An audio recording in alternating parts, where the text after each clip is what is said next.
I'm doing 5 more videos and then I'm deleting my channel. Okay, so I'm not deleting my channel, but I am only doing 5 more videos on Pop Song Professor, and then I am retiring from Pop Song Professor. And I'm going to answer the 5 W's and the H. Who, what, when, where, why, and how. So first off, the who is easy. It's me. I'm retiring from Pop Song Professor. And you are also part of the who. And I guess since I'm retiring from making the videos, you guys are going to have to kind of go into a forced retirement from watching new ones. So sorry about that. That's honestly like the worst part of this whole process is those of you who like the videos, you'll just have to rewatch the 500, 600, or so, I don't know how many hundreds of ones that I've already made. And maybe if you watch a new one every day, you'll forget it by the time the next 2 years rolls around, and then it'll feel like you're watching a new video. The what is very simple. I am a YouTuber, and this is a channel, and it's the Pop Song Professor, and it's about explaining song lyrics. When is a great question. So glad you asked. And I'm going to make 5 more videos. As soon as I've made 5 more videos, then we're going to retire. And retire off of the, $5 of AdSense money and go to... actually, I'm just going to go and do other jobs and work more. Where is not super applicable. Okay, so here's why, guys. Let me take you back a few years to the beautiful year of 2015. You know what? Let's go even further back into my childhood. Basically, when I was a kid, I listened to basically only semi-bad Christian music, all right? I had Relient K, which was pretty darn awesome. And I listened to Family Force 5, and I listened to a lot of Weird Al, and a lot of Newsboys, and just like a lot of music that was super safe, right? So then when I was 16, I was riding around with my youth pastor in his Jeep, and he turned on the radio, and he wasn't listening to Christian music, he was listening to 80s music. And so I started listening to 80s music, and I was like, this stuff's pretty dope. And then I got into 90s music, and then I got into early 2000s music, and then all of a sudden I was listening to like top 40 pop music, and I was like, this music is so cool. I felt like a little bit of a rebel for listening to such worldly music, but it was kind of eye-opening. And so right about that time, I went and got a master's in English, and I spent all the time in master's in English like analyzing poems and writing 13-page long papers about a 10-line poem or whatever, and learning how to write poems and short stories and studying literature and teaching people how to analyze it and stuff like that. And it was really exciting, really amazing. But when I would teach it to students, I would look at them and their eyes would glaze over. They'd be like, I'm studying this poem from 500 years ago, or probably only like 150 years ago, and I don't care. They just flat out didn't care. And I was like, that's funny because I don't really care either. I felt like such a bad English major, a bad English master's student because I just didn't really care about a lot of the poems. I've never really cared about poetry. But the whole time I'm listening to music, and around that time, I started listening to 21 Pilots, and I was like, dang, these lyrics are really, really deep. And I listened to car radio, and it quickly became my favorite song, and he's talking about how he turns on the car radio so he doesn't have to think about the deep things, and it kind of awoke something in me where I was like, wait a second, people are processing and thinking about deep things in their song lyrics. And that's how like a lot of people process life is through music, and it's how they understand things, and it helps them cope, and it gives them different perspectives and shows them beauty and truth and goodness and all this. And I was like, why am I not teaching people how to analyze song lyrics? Like that would be so much more applicable, because like poetry, you can't really make a living as a poet anymore. Very few people do, but you can sure as heck make a living as a songwriter putting music to poetry. Like they're basically poets. It's like music lyrics have replaced poetry as like lyrical literature. And I was like, why aren't we talking about this? But nobody else seemed to care. Like none of the English professors, none of my classmates. And then there was this big moment where I was like, I think I want to be an English professor. And I asked one of my professors, what's the most exciting thing about this job? What do you love about this job? And I thought he'd say teaching, because I really like teaching. And he said, it's when I write a paper and I deliver it at a conference and to my peers. And that's great. I'm glad he liked it. But I've been to those conferences where English professors come from all around the country and the world and share the papers they've written with each other. And it's like a room of 10 people who barely care and like try to ask dumb questions. And I went to several of those, and they were so so boring, most of them. And I was like, why are we talking about Huckleberry Finn again? Like, haven't we talked Huckleberry Finn to death? You know, like, Huckleberry Finn is great. I love Mark Twain, one of the best authors out there. Well, he's dead now, so he's not really out there. But so I was like, well, I want to explain song lyrics. So I started a blog where I explained song lyrics. Actually, the blog was a lot of different things. It was like memoir type stuff. It was poetry. It was song lyric explanations. It was photography. But the only thing anybody really cared about was the song lyrics. And Google search started picking it up like crazy.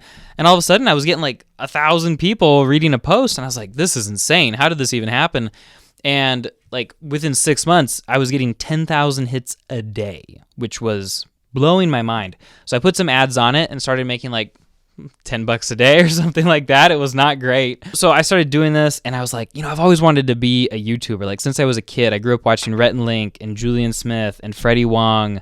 I think those were probably my 3 big YouTube heroes. Probably Julian Smith the most, just because the quality was insane. But I actually met Rhett and Link as a teenager because I went and stalked them, which is a whole other story. But I always wanted to be a YouTuber. And so like as a kid, I was making videos of me and my brothers juggling. We do weird jump cuts and put it to music and post it to Facebook for friends and family to see. And I was like, this is amazing. I love the attention and I love the creativity. I love making something. So I was like, all right, I'm going to turn this blog into a YouTube channel, into a podcast. And it just went crazy, guys. And what helped make it go crazy, apart from you, which was a huge part of all of this, of course, was that 21 Pilots released Blurry Face. That helped the blog explode. And I was ready. I started doing YouTube videos and I went back and did some 21 Pilots ones and people loved those. And I was like linking to the videos from my blog. So it was growing the blog or the YouTube channel way faster than most startup YouTube channels. And then a couple years later, Trench came out and exploded things. Like I was at like 60,000 subscribers. And by the end of Trench, we were at like 130,000. And that was amazing. It was so amazing. Days where I felt depressed about my job, like I hated it or I didn't like what I was doing, I would just think like, all right, I'm going to go home and make some YouTube videos. And I was always excited and passionate about that. Now, I've made a lot of mistakes while building this channel. I have jumped around and made so many different types of videos that it's gotten really messy and people didn't know what to expect from me for a while. I was doing song explanations, then I was doing like lyrical roasts, and then I was doing song lyric writing, and then I was doing, worst lyrics and so many different things that I think I really lost a lot of people's attention and it kept me from growing. So a lesson I've learned if you're wanting to start your own YouTube channel is stay consistent. Like really do. Choose what you want to make that your audience will watch and then make that. And like a little experiment here and there is okay, but you got to be consistent. So all of this is happening and I'm telling April like, yeah, I think we can make like maybe like 50 grand a year off of this. And this could be like enough to live on. That would be amazing. I could be a full-time YouTuber. And spoiler alert, I never made it to that amount of money. I would have had to have made fewer mistakes and been much more consistent and a lot of other things. But I was always thought that was so cool. So I kept going, and Trench came, and all of a sudden everybody wanted 21 Pilots videos, and that's all they wanted. So if I posted a 21 Pilots video, I'd get like 20,000 hits, and if I posted anything else, I'd get like 500 or 1,500 or something like that. And I just was like, ooh, that's gonna make my channel look bad to the algorithm. Like, what's going on? So I tried really hard to stay consistent, but I just kept doing 21 Pilots content a lot, and I just didn't really know what to do. I was kind of lost. So I spent a fair bit of money getting consultations on YouTube growth strategies from a great YouTuber, Tim Schmoyer, I think is super cool with video creators, his channel. Definitely recommend watching his content. They're just, it started getting difficult. And then I got a new job that was super intense, and I had to take like 5 months off to be able to focus on that. And the algorithm just like punished my channel so much. So even when I came back, I started posting regularly. It was super low. And I, stayed consistent for a while, and then I had to take another break, and it punished it again. And then, like a year and a half ago, I started feeling a little bit burnt out, maybe even earlier than that. And I was like, I don't know if I want to keep doing this. And so I almost quit several times a while ago, and April kept being like, hey, you committed to this, you need to stick with this. So I just kept working and kept doing it.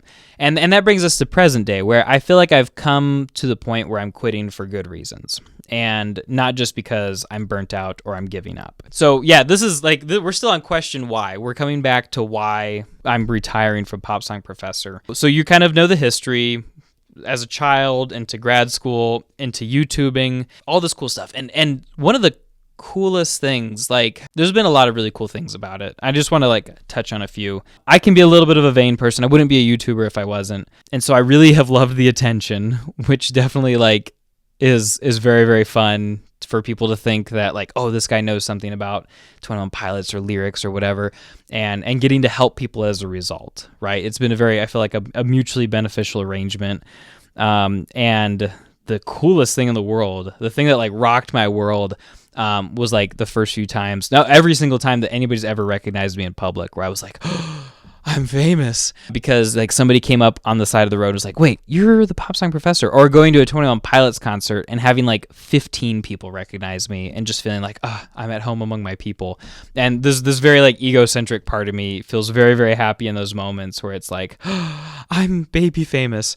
When in reality, I'm not even baby famous. I'm like the D-list of the D-list. I'm not even on the D-list. I'm like the F-list. That all aside, like that's been super fun. But even better than that have been like emails and comments where people said like, I thought I was the only one who thought about this kind of stuff. Or, you know, you really helped me see this song in a different way that made it more special to me. And this song has helped me so much. And now I feel like I am closer to it. And I always kind of saw myself as sort of like this middleman who tried to get out of the way and just explain a song so that people could relate to it on their own and feel it more deeply. So if I've ever done that for you, mission accomplished. I hope that I have. Or if you just, it just helped satisfy curiosity. That's a good thing too. Oh, the other cool thing was the first time that I got cited in somebody's like homework, where I was a source in a piece of homework for like an 11th grade English class. That was also super cool. All right, so that's all that brings us to the present time. Here's why I am this emotional roller coaster of up and down and burnout and algorithms and data overload and getting recognized and being sourced and cited and staying up till 3 a.m. making videos the night that the songs came out, and then realizing that was not sustainable and stopping doing that. And then at the beginning of this year, I kind of settled into a rhythm and I was like, I'm just going to make one video a week. And I haven't been 100% consistent, but I've been pretty consistent. And I just, again, am starting to like have so many things pile up where I realize that I think what I set out to do with Pop Song Professor, I feel like I've accomplished.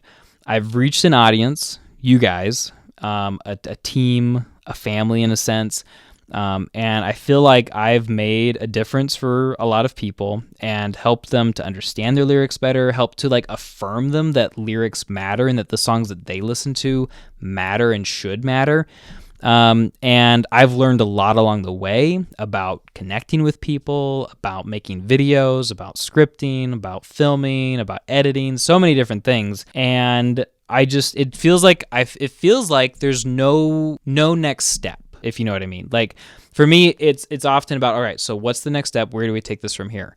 And at this point, it feels like the Pop Song Professor, if it was to continue, would just be me making an explanation every week and just continuing on. That takes a fair bit of work, and I'm now the co-owner of a pretty decent-sized delivery company. I've got the College Hack channel that I'm working on. I've got the Obsessed podcast, which I need to do the 10 episodes for this year. I've moved to another state across the country, and I have a lot of people depending on me, and it's starting to feel more and more like each of those things, I feel like I'm being depended on more, and I have more to offer in those areas. Back in the day, I felt like I had a lot to offer in Pop Song Professor, but as Pop Song Professor has grown me and other life events have grown me, I've started to grow in other directions where I feel like the way that I've grown in those directions will have even more impact than what I'm doing with Pop Song Professors. Like with College Hacked, I have, the opportunity to show people how to save tons of money on college and like literally change their lives. It's amazing.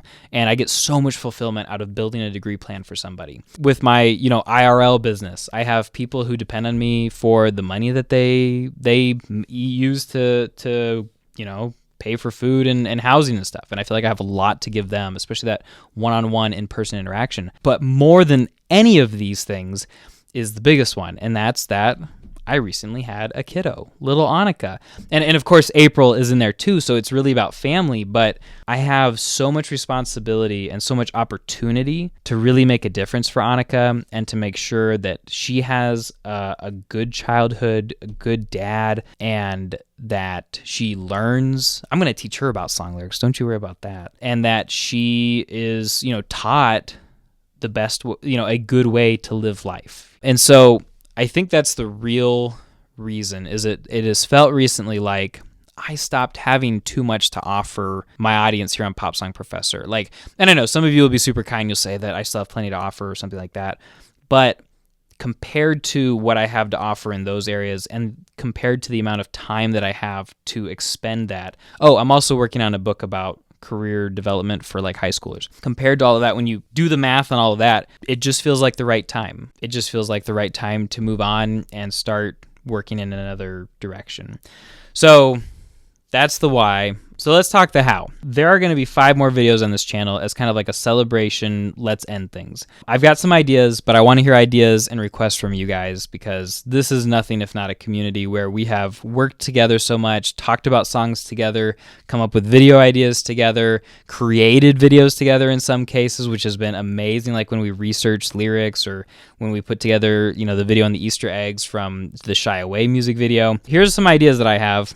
I would really like one of these last 5 videos to be an interview with Tyler Joseph. I would like that to be my very last video, because that would just feel like everything had come full circle. So one of my 5 videos for sure is going to be something like Tyler Joseph, let's do an interview. I don't have much time left. Something like that. I'd like to do a video where I talk about my favorite songs. I'm going to try to convince I the Victor to come on for a video. And those are the 3 ideas I have so far. But I want to know what you guys think. If you like those ideas, if you have other ideas, what should our final videos together be about? And then I'm just going to wrap up by saying this, guys. You guys have made me cry. You've made me happy. There have been some commenters who have made me mildly annoyed. But you guys, as an audience and as a community, as listeners, and especially as commenters and emailers, have just made, and messengers and tweeters and et cetera, have just made such a difference in my life, showing me what was possible, showing me what good community looks like, showing me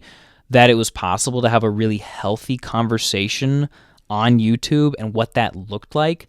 Showed me the value in songs I had never dreamed of as being valuable necessarily. Showed me lyrics and ideas and creativity that I had nowhere near expected. Just so many different things that I don't want to draw this out, because I feel like if I do, it'll start to feel insincere. So I just want to say very briefly and very cogently that you guys mean a ton to me. You have changed the way that I've seen the world.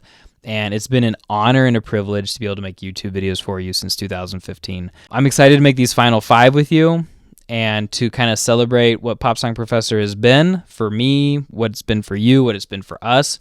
And I just want to say that I appreciate you guys so much, and I will talk to you next time.